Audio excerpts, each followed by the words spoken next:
Hello, this is Bodie's. Say hello.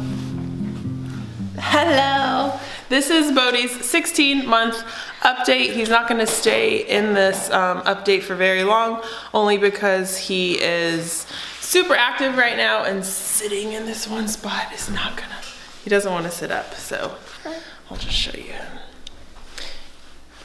Say hello. All right, you can't really see how big he is because he doesn't want to stand, but he's a pretty big boy. I'm gonna continue this update without him, and I shall be right back.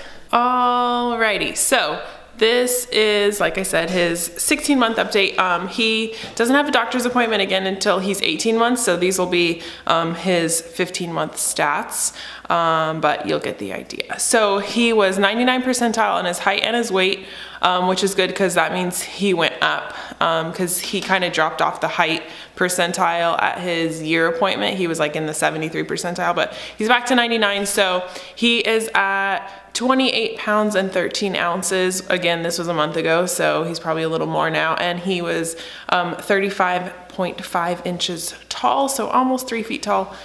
But I do think he's been growing. He has been eating a lot and sleeping, like maybe not a ton, but like he still sleeps for a good like 12 hours at night. So we might think he might be going through a growth spurt just because like he's nonstop eating right now.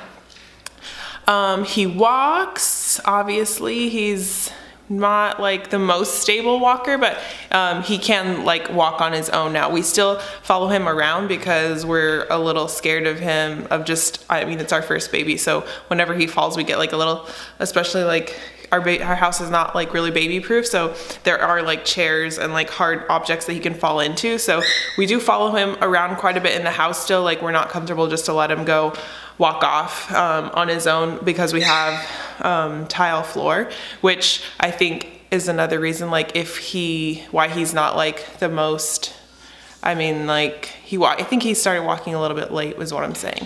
And I'm sure other kids walk a lot better than he does, but it's because he doesn't have carpet to run around on, so he probably doesn't get to walk as much as other kids. We try to take him to the park, and he walks a lot, like in his little, when he's in his little movers and shakers class, it's fully padded and we just let him go wild in there. But so yeah, that's walking.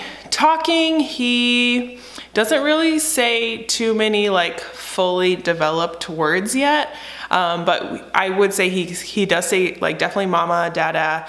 He has like his own form of like dog, which is kind of like da, but we all know what he means, dog, and no is his new thing. Like, he doesn't say it like perfectly. Again, he's like a toddler, but he'll say like no, no. So that's kind of his talking thing. But let's see what else. He does sign something, so he can do like book, he can do like more, he does milk, diaper. I think those are the main ones he does. He doesn't do food, he doesn't do water. These are ones that we're still trying to teach him, and like mom and dad, but we didn't really practice too much on the signs. Like, I used to read him this signing book when he was little, and those are just the ones that he picked up. So, and we don't really sign a lot to him. It's not like we're trying to teach him to be like, to know sign language. We just, those are the ones that were easy for us to do, and he kind of like picked up on them. So he does eat a lot of food, but he's a picky eater. So like the things that he eats he eats a lot of, but it's not like a lot of variety. So he loves eggs, he loves tortillas, potatoes. Oh, what else? Pizza. He likes sweets. That's really bad, but he doesn't do a lot of vegetables. He likes sweet potatoes, but like not a lot of green vegetables, which is like, that was like one of the things when we had him. We're like, we're gonna make sure he eats all like fruits and vegetables. Like, that one was gonna be his diet. And we were like, I don't know, it went downhill quickly. So, but the doctor said that like at this stage, they're just picky eaters. So if he is eating something and he likes it, just give it to him. So, and obviously he's not like, she checked his iron and he's not iron deficient. She was like, he's growing like a weed, so it's fine. She was like, he'll grow out of it, and eventually like he'll start eating more things, so that's good. Breastfeeding, he is still breastfed. He nurses kind of like at will, except for this week, obviously, because I had to work, but like he nurses at night. He's a co-sleeper in case you're new to my channel or to you don't watch our vlogs, we co-sleep with him, so he feeds at night, which is like the one that we're trying to stop. So let me just go through when he eats. He naps, he eats during his naps. That's how he goes to sleep, by breastfeeding. He eats when he wakes up, I'm saying breastfeeding. He breastfeeds when he wakes up, he breastfeeds when he naps, he breastfeeds at night. So we're trying to wean him because this might be TMI and I'll do another video on this, but we want for baby number 2, and we can't have baby number 2 if he's still breastfeeding because I'm not ovulating. And everybody's like, well, it's still possible to get pregnant. Like, yes, I know it's still possible, but it's not working for me. Like, I'm not getting pregnant because I know I'm not ovulating. So, yeah, so we're trying to wean him off at night only because, and also it's getting uncomfortable for me. Like, I get bothered, like, sometimes he's just like feeding to be feeding, not because he's hungry, you know?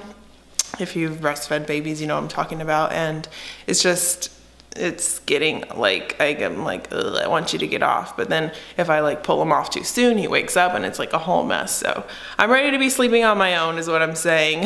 Like, I don't want to have a little toddler attached to me anymore. So that'll be what we're working on now, which I've been saying we're going to start weaning him, and we were going to start weaning him once we got back from England. So now that we're back, that's what we're going to be kind of like, our goal is to get him weaned.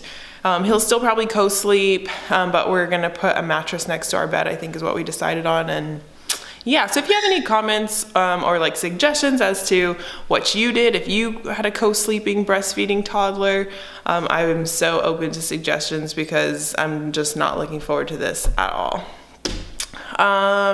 He doesn't go to daycare, we take care of him at home. And he does do twice a week this little movers and shakers. It's like a little motor development class. He runs around with other kids his age, so he is getting socialized. We just don't put him into daycare. And he has lots of teeth. All his teeth are basically in, I think. He's got all his little sharp, like he looks like a little vampire right now. He's got his little sharp pointy teeth. The doctor said his molars were coming in, so he was just teething like last week. They were really bothering him, and he had all his fingers in his mouth and he was drooling. So yeah, I didn't want this update to be too long, but I think that's everything. Yeah, like I said, I'll probably go into a longer videos on my channel about breastfeeding, about co-sleeping, about weaning, now that he's gonna be 16, like the next milestone is like 18 months, you know? And so I would love if he was like weaned from breastfeeding by 18 months, but I don't know, because now he's getting to the stage where he'll like point at my shirt or like he'll try to lift my shirt up. So yeah, that should be fun. So yeah, if you have any questions or comments, leave them down below. If you have not subscribed, please subscribe. I'll be doing lots more videos. I know I don't have that many up yet. I took a little hiatus and I'm trying to get back into making videos now. So if you liked this, thumbs up, subscribe, and I will see you guys later. Bye.